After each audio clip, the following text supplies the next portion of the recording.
Hello viewers, good morning students. Welcome back to my YouTube class Syllabus Guidance. Today we are going to learn about polymer. This is the 15th unit of class 12th CG board, NCERT included. तो polymer क्या है? Poly का means बहु माने बहुत सारा, मार का मतलब होता है लॉक का मतलब होता है छोटे छोटे सरल अणु। ठीक है, तो पॉलीमर हम किसको बोलेंगे? जब दो या दो से अधिक छोटे छोटे सरल अणु आपस में जुड़ते हैं, या तो क्रिया करके जुड़ते हैं या ऐसे ही आके संयोजित होकर जुड़ते हैं, तो अधिक अणुभार वाले बड़ा अणु बनाते हैं। इसे हम कहते हैं पॉलीमर। ठीक है, तो ये पॉलीमर हो गया। तो उसमें हम लोग क्या कहेंगे कि जब पॉलीमर होगा उसमें मोनोमर जो होता है, जो एक लग होगा, उसको हम बोलेंगे मोनोमर। तो मोनोमर आपस में ऐसे जुड़ते, जैसे हम लोग ऐसे श्रृंखला में जुड़ते हैं ना, चेन बनाते हैं। हम लोग भी दोनों हाथ पकड़ लेते हैं एक दूसरे का, तो वो भी एक श्रृंखला बनती है। वैसे करके जुड़ करके पॉलीमर बनता है। देखिए, हमने एक एग्जाम्पल दिया हुआ है CH2, ये होता है एथिलीन, ये एक मोनोमर है, और CH2 के बीच में डबल बॉन्ड है, इसलिए ये हो गया एथिलीन। एथेन से एथिलीन बना। ठीक है, अब इसमें देखिए हमने कई एथिलीन के छोटे छोटे समूहों को आपस में जोड़ा है, यानी उसमें बीच में प्लस साइन किए हैं, नीचे থেকে अंडरलाइन करबी। तो CH2 double bond CH2 plus CH2 double bond CH2, जब वो दोनों सरल अणु आपस में जुड़े तो मोनोमर से मतलब एक लॉक से द्विलॉक यानी डाई या बाई लॉक बना है। फिर 3 अणु जुड़े तो वो ट्राइलॉक बना है। फिर 4 जुड़े तो टेट्रालॉक बना है। इस तरह से बहुत से मोनोलॉक आपस में जुड़ करके पॉलीमर बनाते हैं। ठीक है, तो ये जो पॉलीमर है, जब इसमें देखिए हमने एक एग्जाम्पल में N लिखा है, नीचे अंडरलाइन करना, N लिखा है। ठीक है, N का मतलब होता है नंबर।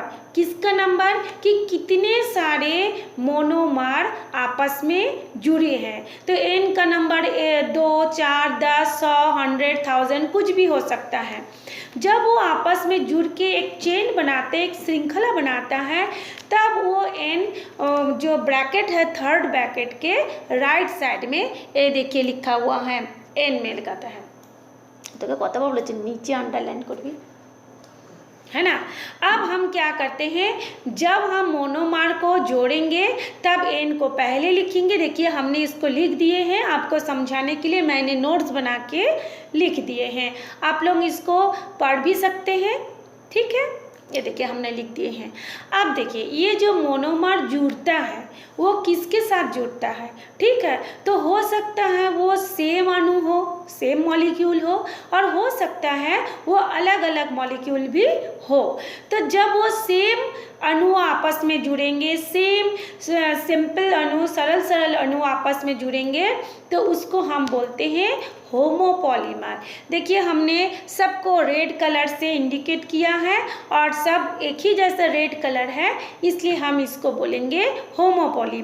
ठीक है, उसके बाद आएगा हेटेरोपॉलीमर, यानी उसको हम लोग मिक्स्ड पॉलीमर भी बोलते हैं।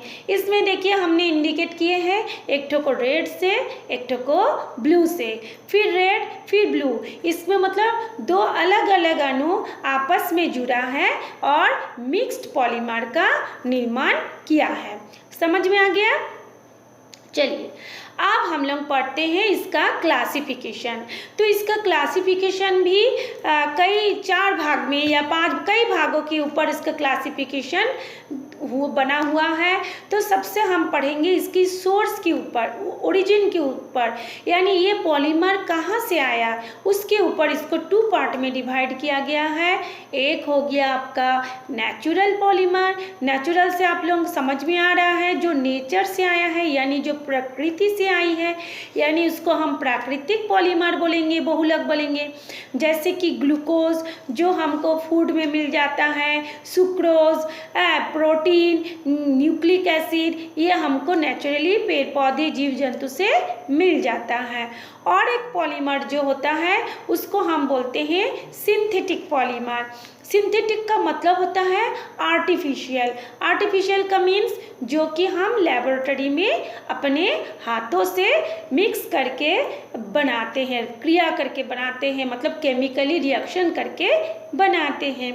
जैसे कि मान लीजिए उसका एग्जाम्पल है रेयान या नेचुरल रबर, जो हम लोग मिटाते हैं रबर, नेचुरल रबर, या जो गाड़ी में टायर बनता है वो भी पॉलीमर है जो कि लेबोरेटरी में बनाया जाता है। ठीक है, अब हम लोग पढ़ेंगे, ये जो था अभी ओरिजिन के बेस पर क्लासिफिकेशन था, अब हम पढ़ेंगे उसकी स्ट्रक्चर के ऊपर उसका क्लासिफिकेशन।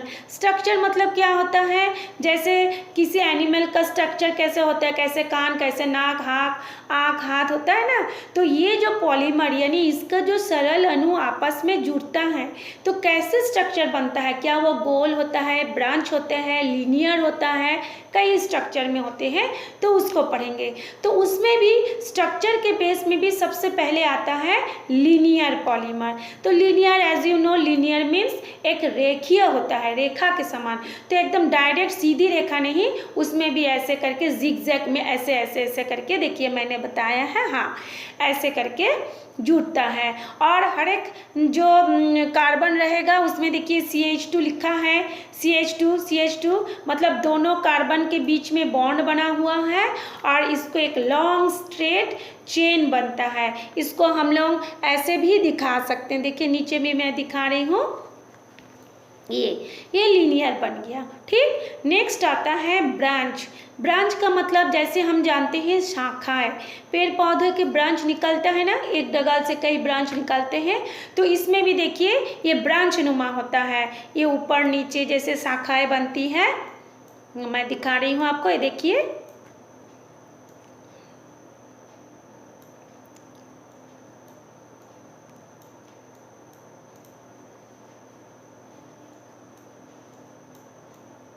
हाँ, ये देखिए ये ब्रांच नुमा बन गया। ठीक है, इसको हम बोलेंगे ब्रांच पॉलीमर। इसका एग्जाम्पल क्या हो जाएगा, ब्रांच पॉलीमर का एग्जाम्पल हो जाएगा ग्लाइकोजेन, एमाइलेज, है ना, एमाइलोपेक्टिन, ये सब होता है ब्रांच पॉलीमर। और जो लीनियर पॉलीमर था उसका एग्जाम्पल था आपका PVC। PVC क्या होता है, आप लोग जानते हैं आजकल पाइप बनता है, PVC में पाइप, PVC का पाइप आ रहा है, या नायलॉन की जो रस्सी आती है वो होता है लीनियर पॉलीमर।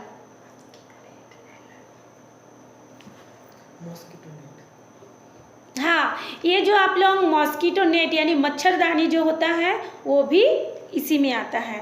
ठीक है, ब्रांच पॉलीमर। अच्छा, उसके लीनियर पॉलीमर में उसके बाद देखिए एक थर्ड है क्रॉस लिंक पॉलीमर। क्रॉस का मतलब क्या है, जो एक दूसरे को काटेगा। जैसे हम लोग घर बनाते हैं ईंटा को जोड़ते हुए, कभी आप लोगों ने देखा, पहले ईंटा कैसे करते हैं, एक एक ईंटा रखते हैं, फिर दोनों ईंटा के बीच में एक ईंटा रखते हैं, है ना, तो उस नुमा, दीवार के नुमा जैसे ये बनता है क्रॉस लिंक पॉलीमर। इसको देखिए हमने एक ड्राइंग करके दिखा हुआ है, ये देखिए, हाँ ये होता है एक दीवार जैसे बनता है, ईंटा का दीवार ऐसे होता है क्रॉस लिंक। इसका एग्जाम्पल हो गया बेकेलाइट, मेलामाइन, फॉर्मल्डिहाइड रेजिन, है ना। ये क्या होता है, ये एक नेटवर्क बनाता है, जालनुमा संरचना बनाता है। ये देखिए एक जालनुमा संरचना बना हुआ है। ठीक, अच्छा, इसके बाद आता है देखिए classification based upon mode of polymer. Polymer ये फिर क्या होता है, दो तरीका के होते हैं, एडिशन पॉलीमर और कंडेंसेशन पॉलीमर।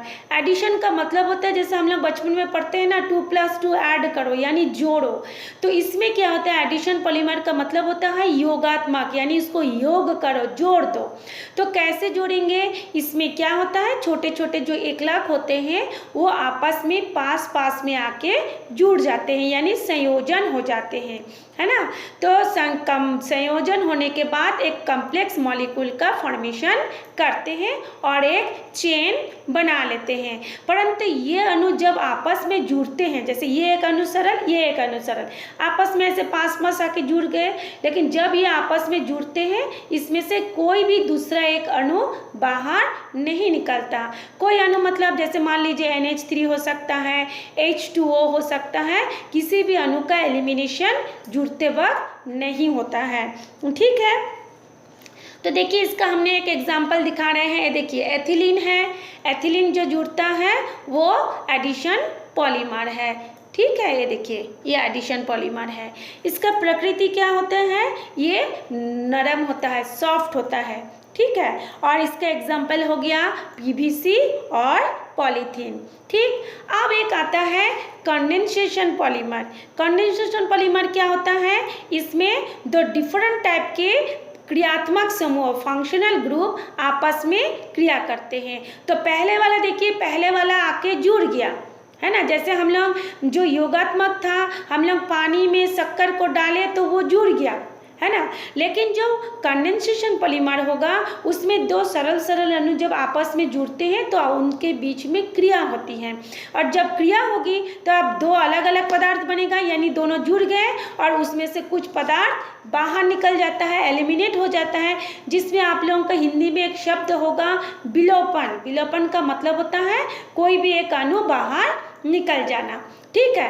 तो इसमें जब दोनों क्रियात्मक समूह आपस में आके जुड़ते हैं यानी क्रिया करते हैं तो एक नया फॉर्म बनाता है और एक या दो अणु बाहर निकल जाता है। इसका एग्जाम्पल हो गया बैकेलाइट, जो कि बहुत ही ज़्यादा कठोर होते हैं, मजबूत होते हैं, ठीक है। और एक एग्जाम्पल होता है आपका नायलॉन 66 और एक होता है टेरिलिन, ठीक। उसके बाद आता है आपका classification based upon molecular forces. Molecular forces का मतलब होता है, इसमें आता है जब दो अणु आपस में जुड़ता है तो उन दो अणुओं के बीच में आकर्षण बल के कारण दो अणु आपस में जुड़ते हैं, इसलिए ये जो है, ये जो बेस्ड है वो मॉलिक्यूलर फोर्सेस यानी आणविक बलों के आधार पर वर्गीकृत किया गया है। ये भी आपका 4 टाइप ऑफ होते हैं। सबसे पहला टाइप होता है इलास्टोमर।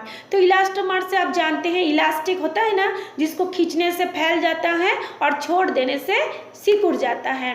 तो अब हम पढ़ेंगे इलास्टोमर भी, यानी इलास्टिक पदार्थ भी एक प्रकार का पॉलीमर है। अब ये एक सवाल आता है, इलास्टिक को खींचने से, स्ट्रेच करने से फैलता है, छोड़ने से पुनः अपनी फर्स्ट स्टेज में, पहली अवस्था में आ जाता है।